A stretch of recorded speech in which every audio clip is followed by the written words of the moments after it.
छठ पर्व की शुरुआत नहाय खाई के साथ हो चुकी है। इसी के साथ ही अब पूरे 4 दिनों तक घर में पूजा और गीतों की धूम रहेगी।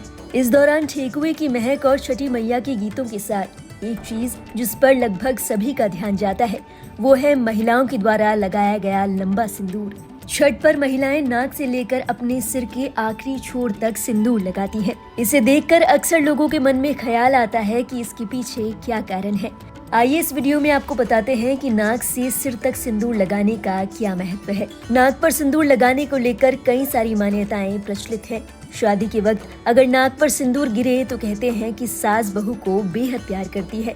वैसे सिंदूर को सौभाग्य का प्रतीक माना जाता है। माना जाता है कि पत्नी जितना लंबा सिंदूर लगाए उतनी ही पति की लंबी आयु होती है। छठ की पूजा के दौरान महिलाएं नाक से लेकर सिर के आखिरी छोर तक बीच की मांग निकालकर पूरा सिंदूर भरती हैं।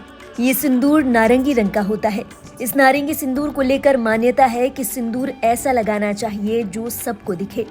माना जाता है कि सिंदूर को नाक से लेकर सिर पर लंबी लाइन लगाकर लगाने से पति की उम्र लंबी होती है। नारंगी रंग के सिंदूर को भगवान सूर्य की लालिमा का प्रतीक माना जाता है जो हमेशा ही चमकता रहता है। इसी के साथ एक और मान्यता के मुताबिक मांग का सिंदूर जितना लंबा होगा पति की तरक्की भी उतनी ज्यादा होगी। यही कारण है कि महिलाएं अपने पति की लंबी आयु और उनकी तरक्की की कामना के लिए नाक से लेकर मांग में लंबा सिंदूर भरती हैं।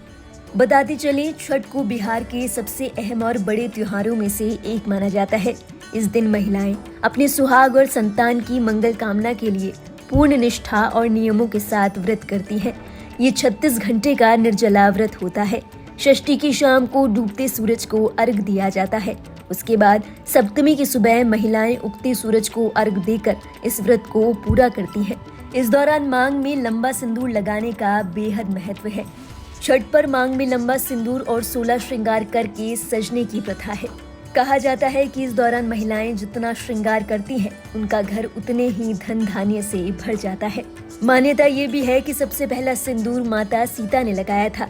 कहा जाता है कि सुहागन महिलाओं को नहाने के तुरंत बाद सबसे पहले सिंदूर लगाना चाहिए। माना जाता है कि सुहागन महिलाओं को पति के सामने खाली मांग के साथ कभी नहीं आना चाहिए। कहा जाता है जो महिलाएं पूर्ण निष्ठा के साथ नियमों का पालन करके छठ का व्रत रखती हैं, उनके परिवार में सुख संपन्नता के साथ पति और संतान हमेशा खुश रहते हैं। लाइव हिंदुस्तान भी आपको छठ पर्व की ढेर सारी शुभकामनाएं भेजता है।